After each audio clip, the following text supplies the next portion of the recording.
ओम नमो भगवते वासुदेवाय। नमस्कार। एक बार पुनः आप सभी का आपके अपने चैनल धर्म शिक्षक में हार्दिक स्वागत है।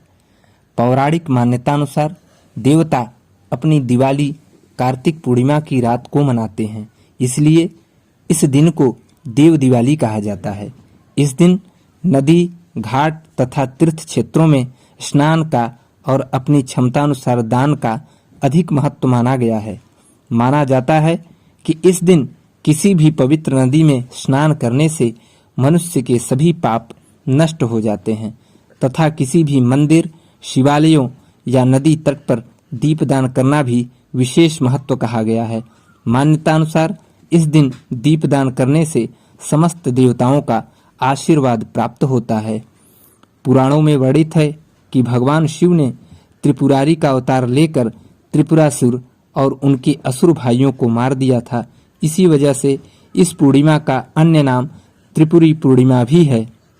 देवताओं ने राक्षसों पर भगवान शिव की विजय के लिए इस दिन दिवाली मनाई थी। कार्तिक पूर्णिमा के दिन भगवान शिव की विजय के उपलक्ष्य में शिव भक्त गंगा घाटों पर तेल के दीपक जलाकर देव दिवाली मनाते हैं। यह भी मान्यता है कि कार्तिक पूर्णिमा के दिन श्री हरि विष्णु मत्स्यावतार में जल में निवास करते हैं, इसलिए इस दिन गंगा स्नान का विशेष महत्व है। कार्तिक पूर्णिमा के दिन लोग अपने घरों को सजाकर श्री हरि विष्णु और माता लक्ष्मी का पूजन करके उनकी विशेष कृपा प्राप्त करते हैं तथा घर के मुख्य द्वार पर हल्दी मिश्रित जल डालकर हल्दी से स्वास्तिक बनाने की परंपरा है। माना जाता है कि ऐसा करने से माँ लक्ष्मी घर में प्रवेश करके धन धान्य का आशीर्वाद प्रदान करती हैं। वैदिक पंचांग के मुताबिक कार्तिक पूर्णिमा 26 नवंबर को दोपहर 3:52 से प्रारंभ होकर 27 नवंबर को दोपहर 2:45 तक रहेगा। ऐसे में उदया तिथि को आधार मानते हुए कार्तिक पूर्णिमा 27 नवंबर 2023 को मनाई जाएगी। इस दिन भगवान श्री सत्यनारायण भगवान की पूजा, कथा एवं गंगा स्नान दान का विशेष महत्व होगा। 27 नवंबर को कार्तिक पूर्णिमा के दिन सुबह उठकर ब्रह्म मुहूर्त में स्नान करें। अगर आसपास में गंगा नदी मौजूद हैं तो वहां स्नान करें। अगर न हो तो घर के पानी में गंगा जल मिलाकर स्नान करें। सुबह के वक्त मिट्टी के दिए में घी या तेल का तेल डालकर दीपदान करें। भगवान श्री विष्णु का पूजन करें। पूजन के समय नमोस्तुनंताय सहस्त्रमूर्तये सहस्त्रपादाक्षिसुरोरुबाहवे सहस्त्रनाम्ने पुरुषाय शाश्वते सहस्त्रकोट युग धारिणे नमः इस मंत्र का जाप करें। इस दिन घर में हवन करवाएं अथवा पूजन करें। घी, अन्न या खाने की कोई भी वस्तु दान करें।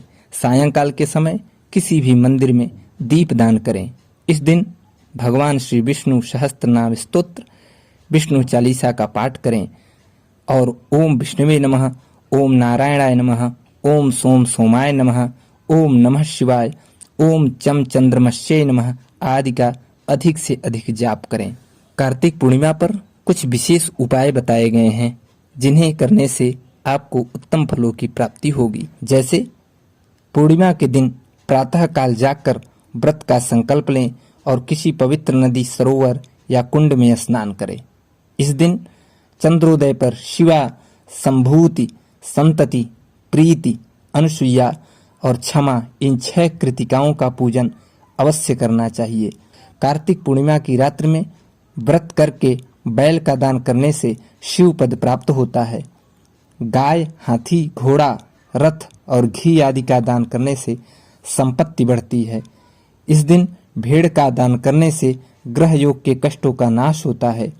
कार्तिक पूर्णिमा से प्रारंभ होकर प्रत्येक पूर्णिमा को रात्रि में व्रत और जागरण करने से सभी मनोरथ सिद्ध होते हैं। कार्तिक पूर्णिमा का व्रत रखने वाले व्रती को किसी जरूरतमंद को भोजन और हवन अवश्य कराना चाहिए। इस दिन यमुना जी पर कार्तिक स्नान का समापन करके राधा कृष्ण का पूजन और दीपदान करना चाहिए। कार्तिक पूर्णिमा की कथा। इस दिन की पौराणिक कथा के अनुसार तारकासुर नाम का एक राक्षस था। उसके 3 पुत्र थे, तारकाक्ष, कमलाक्ष और विद्युन्माली। भगवान शिव के बड़े पुत्र कार्तिकेय ने तारकासुर का वध किया। अपने पिता की हत्या की खबर सुन तीनों पुत्र बहुत दुखी हुए। तीनों ने मिलकर ब्रह्मा जी से वरदान मांगने के लिए घोर तपस्या की।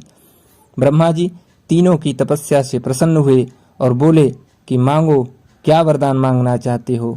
तीनों ने ब्रह्मा जी से अमर होने का वरदान मांगा, लेकिन ब्रह्मा जी ने उन्हें इसके अलावा कोई दूसरा वरदान मांगने को कहा।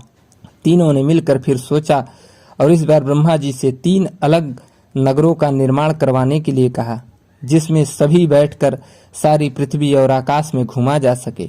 1000 साल बाद जब हम मिलें और हम तीनों के नगर मिलकर एक हो जाएं और जो देवता तीनों नगरों को एक ही बाण से नष्ट करने की क्षमता रखता हो, वही हमारे मृत्यु का कारण हो।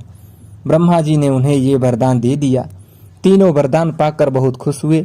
ब्रह्मा जी के कहने पर मैदानों ने उनके लिए 3 नगरों का निर्माण किया।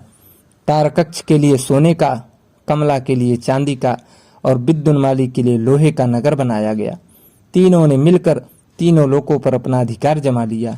इंद्र देवता इन तीनों राक्षसों से भयभीत हुए और भगवान शिव शंकर की शरण में गए। इंद्र की बात सुन भगवान शिव ने इन दानवों का नाश करने के लिए एक दिव्य रथ का निर्माण किया। इस दिव्य रथ की हर एक चीज देवताओं से बनी। चंद्रमा और सूर्य से पहिए बने। इंद्र, वरुण, यम और कुबेर रथ के 4 घोड़े बने। हिमालय धनुष बने और शेषनाग प्रत्यंचा बने। भगवान शिव खुद बाण बने और बाण की नोक बने अग्निदेव इस दिव्य रथ पर सवार हुए। खुद भगवान शिव भगवानों से बने इस रथ और तीनों भाइयों के बीच भयंकर युद्ध हुआ। जैसे ही ये रथ एक सीध में आए, भगवान शिव ने बाण छोड़ तीनों का नाश कर दिया। यह वध कार्तिक मास की पूर्णिमा को हुआ, इसीलिए इस दिन को त्रिपुरी पूर्णिमा नाम से भी जाना जाने लगा। इसी वध के बाद भगवान शिव को त्रिपुरारी कहा जाने लगा। अतः कार्तिक पूर्णिमा के दिन इस कथा को पढ़ने और सुनने का विशेष महत्व है। तो ये है कार्तिक पूर्णिमा से संबंधित सामान्य जानकारी। उम्मीद करते हैं आप सभी के लिए यह अत्यंत उपयोगी साबित होगी और आप सभी पर भगवान भोलेनाथ तथा भगवान विष्णु की कृपा बनी रहे। ओम नमः शिवाय। ओम नमो भगवती वासुदेवाय।